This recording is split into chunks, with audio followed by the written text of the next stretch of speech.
বর্ষার শেষ সময় আকাশ যেন ফেটে পড়বে। ঘন কালো মেঘে ঢেকে আছে পুরো আকাশ। মাঝে মধ্যে বিদ্যুৎ চমকাচ্ছে, আর সেই আলোয় গ্রামের চারপাশের গাছগুলো যেন কঙ্কালের মতো দাঁড়িয়ে থাকে। গ্রামটার নাম কালীগঞ্জ। এই গ্রামের পাশেই একটা পুরনো নদী ছিল। লোকজন যাকে বলতো মরা নদী, কারণ বহু বছর আগে নদীটা শুকিয়ে গিয়েছিল। শুধু মাঝে মধ্যে বর্ষায় আবার পানি জমত। কিন্তু এই নদী নিয়ে একটা ভয়ঙ্কর কথা প্রচলিত ছিল, যে একবার রাতে ওই নদীর ধার দিয়ে যাবে, সে আর আগের মতো ফিরে আসবে না। গ্রামের বয়স্ক লোকেরা সবসময় বলতো, সন্ধ্যার পর নদীর দিকে যাস না, বিশেষ করে একা না। কিন্তু গ্রামের তরুণরা এসব বিশ্বাস করত না। তাদের মধ্যে একজন ছিল রাহুল। রাহুল শহর থেকে পড়াশোনা করে গ্রামে ফিরেছিল। আধুনিক চিন্তাধারা, বিজ্ঞান এসব ছাড়া কিছুই বিশ্বাস করত না। সে প্রায়ই হাসত, ভূত টুত কিছু নাই, সব মানুষের মনের ভুল। একদিন রাতে তার বন্ধুদের সামনে সে চ্যালেঞ্জ করল, আজ আমি একা ওই নদীর ধারে গিয়ে বসে আসব। সবাই থমকে গেল, কারণ কেউ ওই নদীর ধারে রাতে যায় না। সেই রাত তখন প্রায় 11টা। আকাশে ঝড় শুরু হয়েছে, হাওয়া কাঁপিয়ে দিচ্ছে চারপাশ। দূরে বিদ্যুতের আলোয় মাঝে মাঝে নদীর শুকনো খাতটা দেখা যাচ্ছে। রাহুল একটা টর্চ নিয়ে বেরিয়ে পড়ল। গ্রামের শেষ মাথা পেরিয়ে যখন সে নদীর কাছে পৌঁছালো, তখন হঠাৎই চারপাশ অস্বাভাবিকভাবে নিস্তব্ধ হয়ে গেল। না ঝিঁঝি পোকার শব্দ, না কুকুরের ডাক, শুধু হাওয়ার শব্দ। 3, পানির শব্দ, কিন্তু পানি নেই। কিন্তু আসল ভয়ঙ্কর জিনিসটা তখনও শুরু হয়নি। রাহুল নদীর ধারে গিয়ে দাঁড়ালো, কিন্তু আশ্চর্য ব্যাপার, শুকনো নদীর মাঝখান থেকে পানির ঢেউয়ের শব্দ আসছে। রাহুল টর্চ জ্বালিয়ে নিচের দিকে তাকালো। কিছুই নেই, পুরো নদী শুকনো, কিন্তু শব্দটা আরো জোরে হচ্ছে। 4, প্রথম ডাক হঠাৎ কারো ফিস ফিস কণ্ঠ ভেসে এলো, রাহুল। সে থমকে গেল। কে?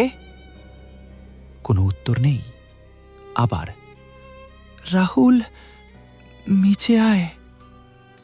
এইবার শব্দটা পরিষ্কার।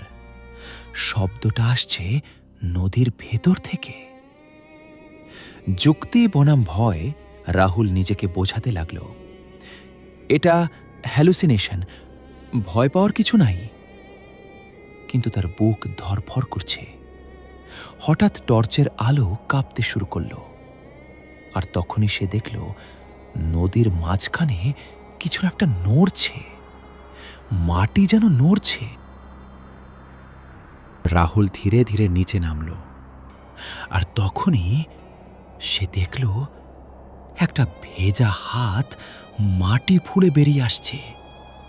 কাদা মাটি ভেঙে একটা হাত, তারপর আরেকটা, তারপর একটা মুখ। ওটা কোনো মানুষ না, চোখ নেই, শুধু ফাঁকা গর্ত।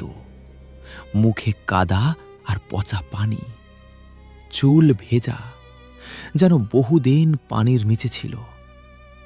সে ধীরে ধীরে উঠে দাঁড়ালো আর সরাসরি রাহুলের দিকে তাকালো। ওটা কথা বলল, তুই আমাদের জায়গায় এসেছিস। রাহুল পেছাতে লাগলো, তুমি কে? ওটা হাসল, একটা বিকৃত কাঁপানো হাসি। আমরা যারা ডুবে গেছিলাম। হঠাৎ রাহুলের মাথায় ঝলসে উঠল গ্রামের একটা পুরনো গল্প। বহু বছর আগে এই নদীতে একটা নৌকা ডুবে গিয়েছিল। পুরো একটা পরিবার মারা গিয়েছিল। কেউ তাদের দেহ খুঁজে পায়নি।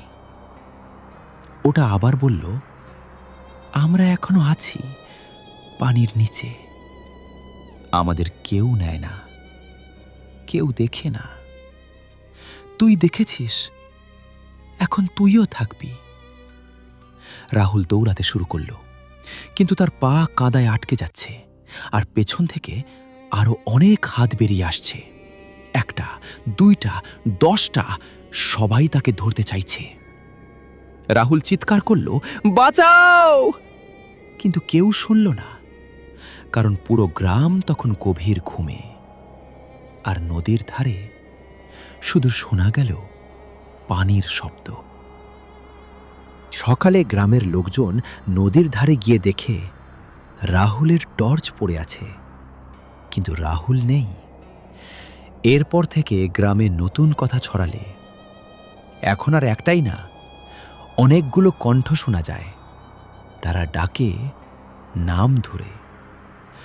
আজও কালীগঞ্জ গ্রামের লোকেরা বলে, রাতে যদি কেউ তোমার নাম ধরে ডাকে, বিশেষ করে পানির দিক থেকে, কখনো উত্তর দেবে না, কারণ ওটা মানুষ না।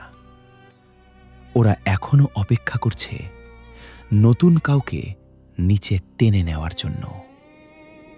আজ রাতেই যদি তুমি বাইরে যাও আর কেউ ফিসফিস করে তোমার নাম ডাকে, একবারও পেছনে তাকিও না, কারণ হয়তো ওটা ইতিমধ্যেই তোমার খুব কাছে দাঁড়িয়ে আছে।